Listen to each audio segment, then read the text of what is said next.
Alright guys, sorry about the traffic noise. Right, this is going to be my VR for Randy. I would have said Bussard, but everyone seems to be calling him Buzzard. So, sorry Randy, I don't know which one's right, but I'll stick with Buzzard. Also known as the Axe King. So I thought I'd put my little collection of axes out as a background. Randy wanted to know for his VR what brought us to YouTube and what keeps us coming back. So what brought me to YouTube is I love learning about things. So like to learn about flint knapping and various knots, and even just like things to repair my car. There's always going to be something on YouTube. Might not always be very good, but there's always something out there. So at least give me an idea, and then from there I'll figure out my own way of doing things usually. But yeah, that's what brought me to YouTube. And once I'd found the sort of bushcraft prepping community, what keeps me coming back to YouTube is that it's kind of given me a bit of faith back in humanity.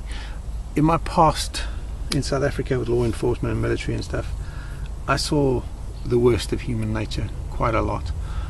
And on the YouTube community, it's really nice to see people helping each other out, not expecting anything in return, happy to give each other things. If someone needs something and someone's got something spare, they're happy to send it.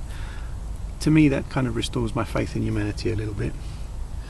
The other thing Randy wanted was a couple of shout outs. I don't know if these two are still under 100 subs. I don't think they are, but the ones I'm going to go with are MMA Custom Knives. Really good channel, makes some really nice stuff. I've got one of his blades which Scott from Wessex Blades did a sheath and a handle and all of that for, and it's a really nice piece of kit. The other one I want to shout out is, the channel's called 0 Pence. He makes some really nice stuff, and definitely deserves more views, so go and check him out guys. Right, Randy, as far as the VR goes, that's about it. You guys have seen this. This is the little Sandbeck that I picked up at the Bushcraft show this year and just did a little refurb on. That lives in my workshop now, and I use it to trim wood for handles and all kinds. This sort of I inherited from my partner's family when they moved out of their little cottage. They dragged this axe around for ages and it was an absolute disaster when I first saw it. So I've just oiled it, waxed it, taken the mushrooming off, put a new handle on it, hickory handle, given it an edge. I still have to make it a sheath or mask or whatever you want to call it, a cover for the head.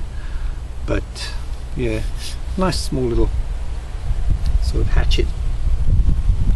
This is the same sort of shape, but I don't know if you guys will be able to see this on. You see how the blade is offset? It's not in line with the handle, and that's not because I mounted it wrong. It's a hewing axe, so that when I'm chopping, my fingers are away from the surface of the wood that I'm hewing. So this is nice to make sort of boards or anything like that with. Very nice little axe. That one I have made a mask for. Make the same sort of thing for that one. My other one is my Gransfors Brooks, which I've had for quite a few years now and still in lovely nick. It gets oiled quite regularly and sharpened when it needs to, which isn't that often. It's really nice steel again. And yeah, nice bit of kit that. The sheath's starting to wear out a bit, so I'll have to make it another one at some point.